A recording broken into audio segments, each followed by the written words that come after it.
Welcome back to part 3 of our interview with Kevin MAKO, where he tells us why simple products and businesses have a greater chance for success, and also asks, what's your MVP, minimum viable product?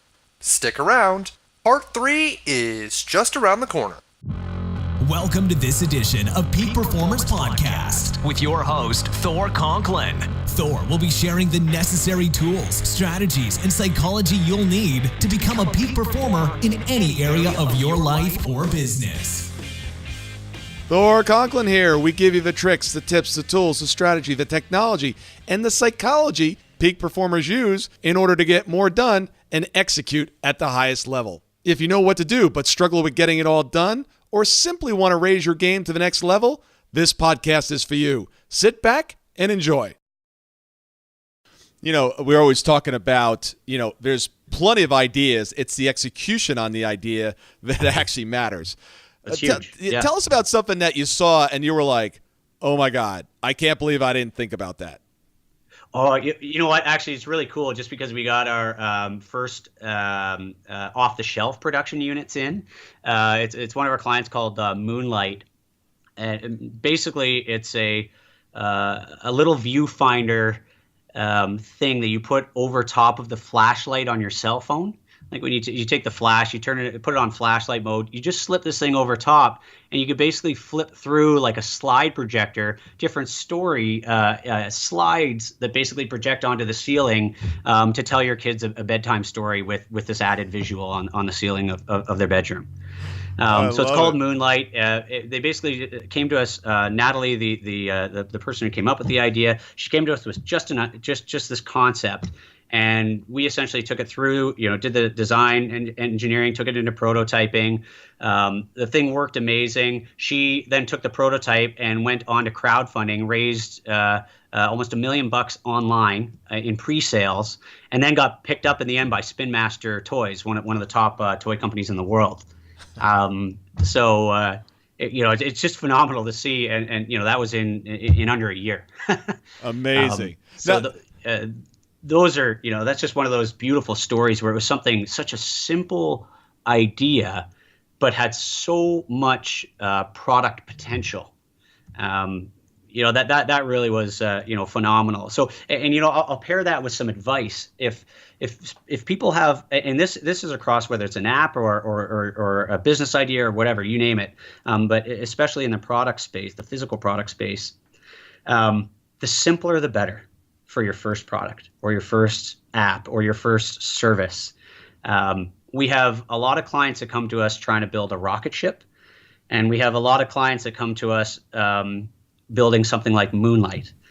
Moonlight obviously is far simpler and less expensive to develop, but by no means does it have any less kind of business potential. So if this is, if it's your first foray into the product space or anything else, try and think of your MVP, your minimum viable product version of your idea. Think of something simple, physically small, relatively easy to develop, low defect rate, easy to understand, all of that sort of stuff. That truly makes for the highest probability products for success. All right, now on the flip side, you thought this thing was absolutely amazing, and it just didn't go anywhere. Yeah, you know what? It is extremely sad when those things come along. It happens all the time. There's a ton of great ideas that for one reason or another, the client doesn't pursue or they change jobs or something else happens, they just never go anywhere. That's the sad part of this business, is certainly seeing people who have something amazing but just elect to go elsewhere. And of course, we do our best to try and help educate on the possibilities and the and the options and all of that sort of stuff. But at the end of the day, not everybody goes ahead with this stuff, right? Yeah. Yeah. So Not everybody executes. It's definitely one of those things where there's certainly quite a few over the years that I just wish they had have gone ahead. And I keep bugging them, every few months or whatever, I'll reach back out to see if things have changed or whatever else. But some people, it's just the entrepreneurship world isn't for them, and I think it's for kind of almost fear of success in some way. Of course, the fear of failure is there, but the reality is from you talk to most entrepreneurs unanimously, almost across the board, that they will tell you it was terrifying when you got going. But hindsight, of course, being 2020, is it was a no-brainer. And yes, you've just got to understand that the fear is going to be there, but you've got to push through it anyways. And I'm sure you guys have, you've heard tons of that stuff, and probably on this show as well. People kind of talking about that, but we truly see a lot of that here. And something else that triggers my mind on that point as well. I get asked a lot about why some products fail or some businesses fail, and I can tell you the single biggest thing that I have seen dealing with literally thousands of entrepreneurs in the product space is procrastination more than anything else. You wouldn't believe how many clients have paid for us to do some work, and months go by that we don't hear from them, and we're bugging them for feedback, or we need direction, or we need just confirm color A or color B before we go ahead, or something like that. And then all of a sudden, 6 months later, we get an email. Oh, sorry, I was busy with this or that, or that and whatever else. And you know what? I'll tell you, just to be frank, it sounds a bit harsh, but those excuses are BS. You can always carve out half an hour a week, 15 minutes a week, even to just take your product just a little bit further. And that. For those people who hustle, I have seen even mediocre ideas that are really tough to get out there, but the guy behind it doesn't, or girl behind it does not procrastinate, and they succeed. And that is, it's almost become crystal clear to me now, seeing so many, that really the defining factor is not intelligence or money or industry knowledge or whatever else. The clear defining factor is those who don't procrastinate win. Those who procrastinate, that they fall off for a variety of reasons. Yeah, with this show, we're coming up on 500 episodes. A year and a half ago when I started this, I wasn't thinking about that. I was just trying to get the first one done. And then what ends up happening is you end up building momentum. And then it's just like a merry-go-round, right? Once you get the merry-go-round going, you can just sit there and with a finger you can keep it going. But in the beginning, it's tough. And people start and then they stop. And then they've got to do that whole process of, okay, now I've got to dig in. And it takes a lot of effort to get it going again. Keep it going. Very important. You've got it. That's it. The momentum is amazing too, because what appears to, what is scary, the fear element that we talked about, and the procrastination element, those become substantially easier and easier and easier every time you overcome them, even small little hurdles.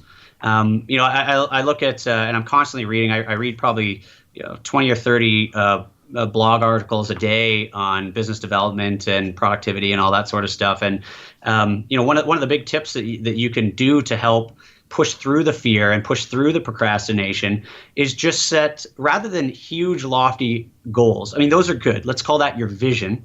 Have your vision and all of that, but set on a weekly basis, small, very attainable goals. And if you do that week after week after week, you will find you will massively accelerate that momentum that you talked about, and it'll get easier and easier and faster till it creates almost a snowball effect of productivity and movement and energy around your business or your entrepreneurship or your startup or even your career or other things that are important in your life.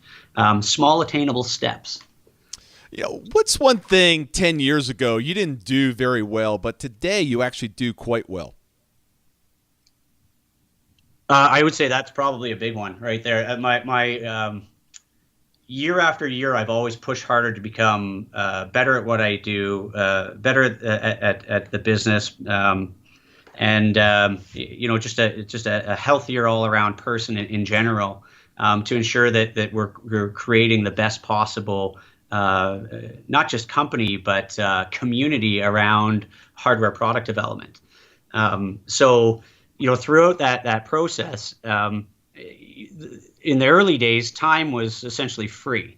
I had unlimited time. I remember waking up and looking at my emails and being like, oh, I only got 2 emails in the past 10 hours, and I hope more people email me.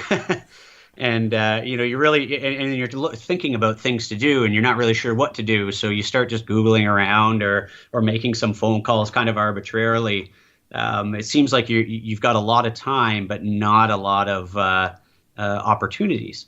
Yeah. Of course, the bigger that the business becomes, that entirely inverts. So you've got almost unlimited opportunities and almost no time. Yeah. And what I think that has forced me over the years to do through this, perpetual improvement and development process, is to figure out how to be more efficient and effective at the tasks that I'm accomplishing in the time that I have. And that's why, when I talked earlier about using project management or even to-do list management software to prioritize and manage your time, not only myself, but as a firm, we're incredibly efficient at that sort of at that whole kind of task management flow now. Whereas I basically was doing it either off the top of my head or on a pen and paper sitting beside my desk 10 years ago. So that the more that you can develop that kind of skill set of prioritization, the significantly more efficient you'll get at using your time.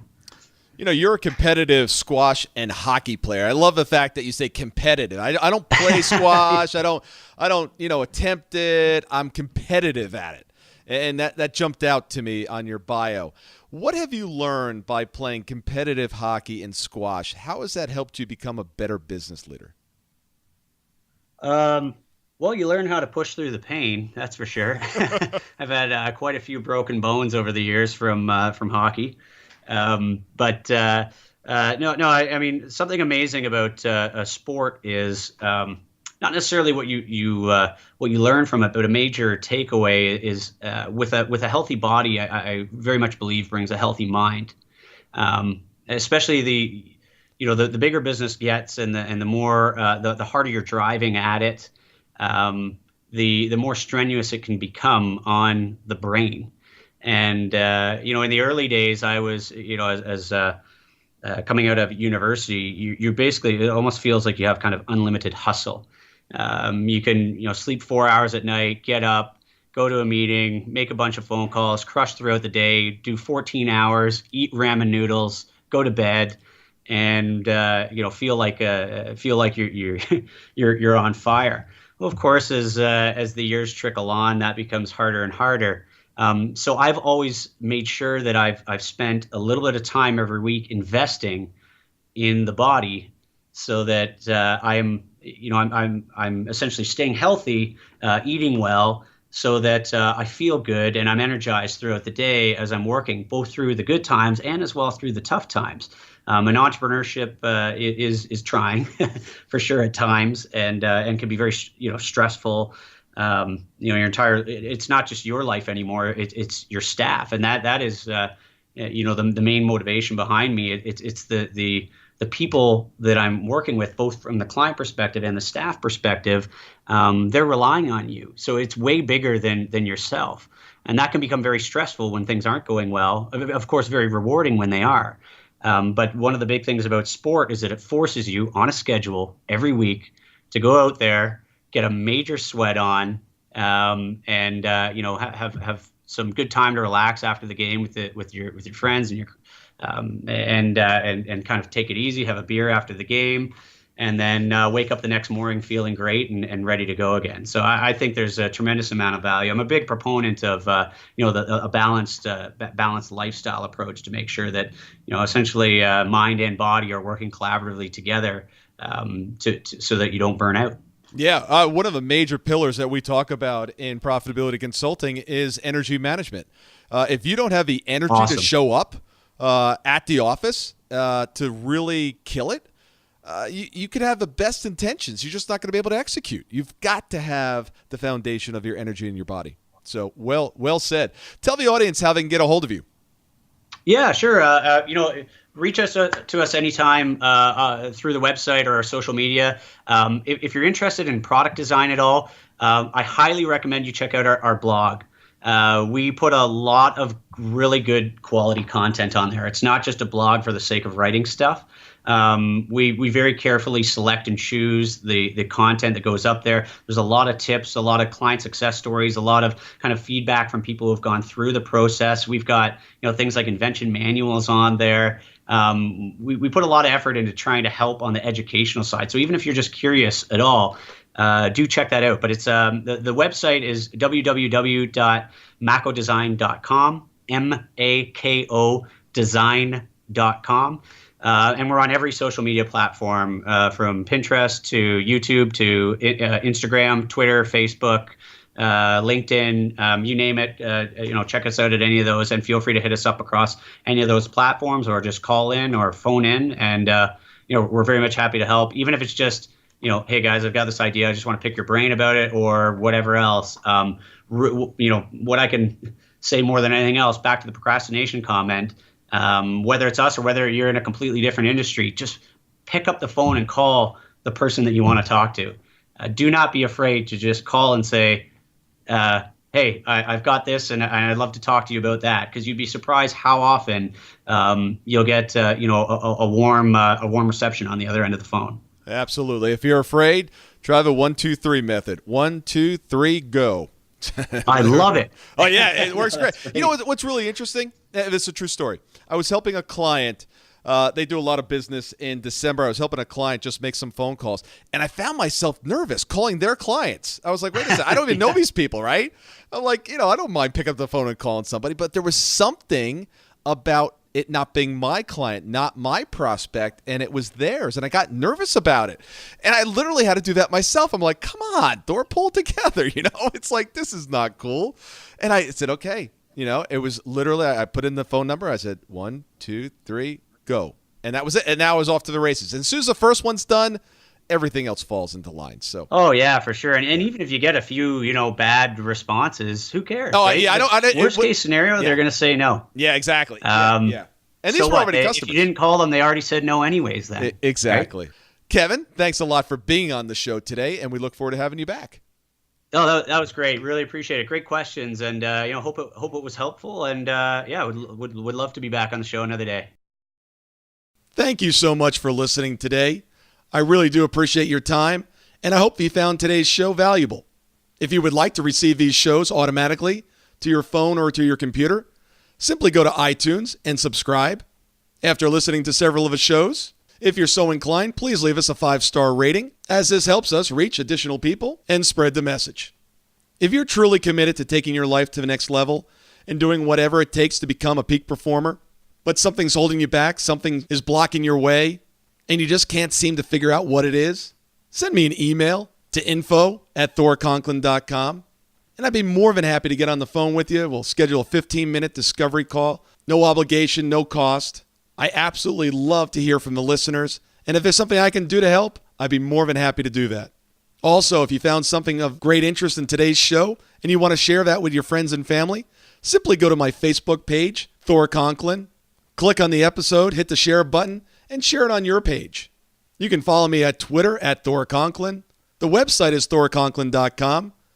We're constantly adding new free resources, discussing additional tricks, tips, tools, and strategies on how to be a peak performer. Remember, I try to keep these episodes short so you can listen to them during dot time, doing other things, commuting, driving, walking, working out. Decide to be a peak performer in all that you do. And until tomorrow, have an absolutely amazing day.